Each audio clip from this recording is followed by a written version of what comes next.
Assalamualaikum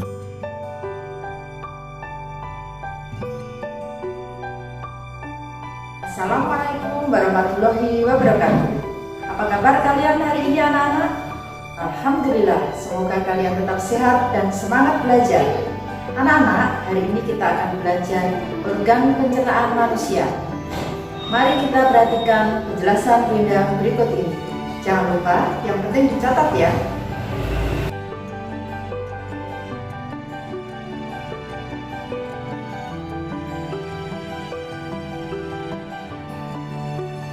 Hari ini kita akan membahas tentang organ pencernaan makanan manusia. Tubuh kita memerlukan makanan untuk pertumbuhan dan untuk menjaga tubuh agar tetap sehat. Agar makanan yang bergizi dapat diserap oleh tubuh dengan baik, alat pencernaan harus juga dalam keadaan sehat. Di dalam alat pencernaan itulah zat-zat makanan diolah terlebih dahulu, kemudian diserap oleh tubuh. Apa itu proses pencernaan?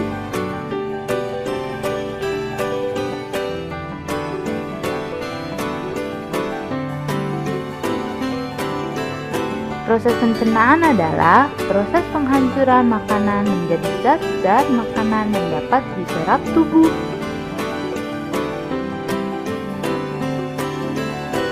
Ada dua jenis proses pencernaan, yaitu proses pencernaan secara mekanik dan proses pencernaan secara kimiawi. Pencernaan mekanik terjadi di rongga mulut, yaitu penghancuran makanan oleh gigi yang dibantu lidah. Pencernaan kimiawi terjadi di dalam rongga mulut, usus, dan lambung. Alat yang berfungsi dalam proses pencernaan ini disebut alat pencernaan. Alat-alat pencernaan manusia terdiri atas mulut, kerongkongan, lambung, usus halus, usus besar, dan anus. Selain alat-alat pencernaan, dalam tubuh kita juga terdapat kelenjar pencernaan, misalnya hati dan kelenjar pankreas. Kelenjar pencernaan membantu alat-alat pencernaan dalam mencerna makanan. Berikut adalah alat-alat pencernaan manusia. Pertama, mulut. Di dalam rongga mulut terdapat gigi, lidah, dan air ludah atau air liur. Gigi dan lidah mencerna makanan secara mekanis, sedangkan air ludah mencerna makanan secara kimiawi. Gigi berfungsi menghancurkan makanan yang masuk dalam rongga mulut. Gigi memiliki 3 jenis. Pertama, gigi seri. Gigi seri untuk memotong makanan. Yang kedua, gigi taring. Gigi taring untuk mengoyak makanan. Dan gigi geraham. Gigi geraham untuk mengunyah makanan. Lalu ada lidah. Lidah mempunyai beberapa fungsi seperti mengatur letak makanan saat dikunyah, membantu menelan makanan, dan mengecap rasa makanan. Bagian depan pada lidah mengecap rasa manis. Bagian kanan atau kiri tengah mengecap rasa asin. Bagian samping kanan atau kiri depan mengecap rasa asam. Dan bagian belakang mengecap rasa pahit. Di dalam mulut terdapat enzim untuk membantu pencernaan. Enzim tersebut dihasilkan oleh kelenjar ludah atau bisa disebut enzim amilase. Enzim amilase berfungsi untuk mengubah zat tepung menjadi zat gula. Yang kedua adalah kerongkongan. Kerongkongan merupakan penghubung antara rongga mulut dan lambung. Kerongkongan terdiri atas otot yang lentur mengakibatkan makanan yang berada di dalam kerongkongan akan didorong oleh dinding kerongkongan menuju lambung. Gerakan seperti ini disebut gerak peristaltik.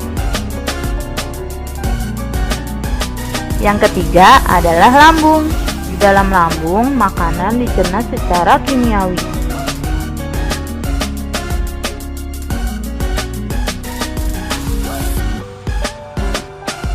dengan bantuan enzim yang disebut pepsin dan renin. Pepsin berperan mengubah protein menjadi asam amino, sedangkan enzim renin berfungsi mengendapkan protein susu menjadi kasein. Di dalam lambung juga terdapat asam, yaitu asam klorida, yang dihasilkan oleh dinding lambung. Juga, asam klorida ini berfungsi untuk membunuh kuman penyakit dan mengaktifkan pepsin. Ketika proses pencernaan terjadi di lambung, otot-otot dinding lambung berkontraksi sehingga terjadi pencernaan secara mekanik dan kimiawi. Yang keempat adalah usus halus. Usus halus terdiri atas 3 bagian, yaitu usus 12 jari, usus kosong, dan usus penyerap. Di dalam usus 12 jari, makanan dicerna secara kimiawi. Pencernaan itu dilakukan oleh getah empedu dan getah pankreas. Getah empedu dihasilkan oleh hati yang berfungsi untuk mencerna lemak. Lalu beberapa enzim yang dihasilkan oleh getah pankreas yaitu ada enzim amilase yang berfungsi untuk mengubah zat tepung menjadi zat gula. Lalu ada enzim tripsin yang berfungsi untuk mengubah protein menjadi asam amino. Dan ada juga enzim lipase yang berfungsi untuk mengubah lemak menjadi asam lemak. Lalu ada usus kosong yang merupakan tempat terakhir sebelum sari makanan diserap. Lalu ada usus penyerapan. Bagian dalam dinding usus penyerapan berupa jonjot-jonjot atau villi. Dalam jonjot-jonjot itu terdapat ujung pembuluh darah. Melalui pembuluh darah inilah terjadi penyerapan sari-sari makanan. Yang sari makanan ini akan masuk ke dalam aliran darah dan diedarkan ke seluruh tubuh. Yang kelima ada usus besar. Usus besar merupakan kelanjutan dari usus halus. Selanjutnya, sisa makanan dibusukkan oleh bakteri pembusuk yaitu bakteri Escherichia coli di dalam usus besar.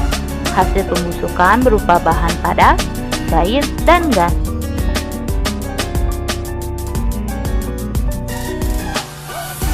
Yang keenam ada anus. Bagian akhir dari saluran pencernaan berupa lubang keluar yang disebut anus. Sisa pencernaan dari usus besar dikeluarkan melalui anus. Bahan padat hasil pembusukan dikeluarkan sebagai tinja dan gas. Lalu, sisa pencernaan yang berupa cairan disalurkan dan disaring dalam ginjal. Cairan yang tidak berguna akan dikeluarkan melalui lubang kemih berupa air seni.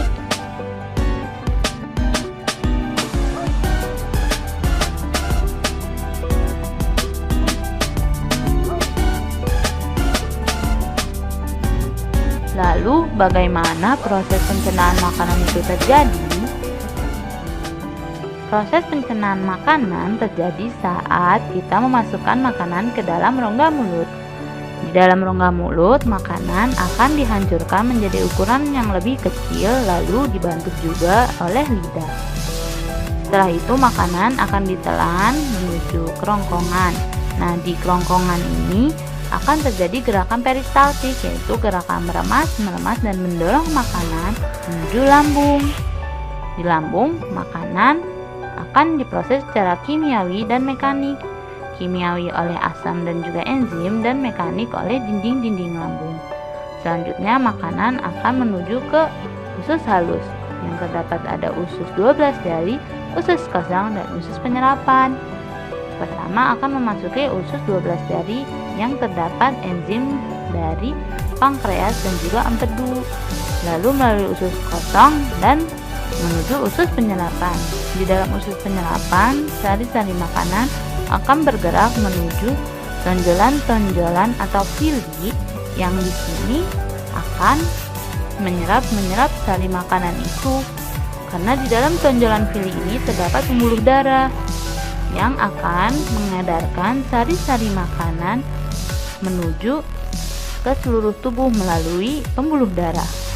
Lalu makanan akan menuju usus besar. Karena karena di usus besar ini akan terjadi proses penyerapan sisa sari-sari makanan yang pada akhirnya makanan akan menuju anus.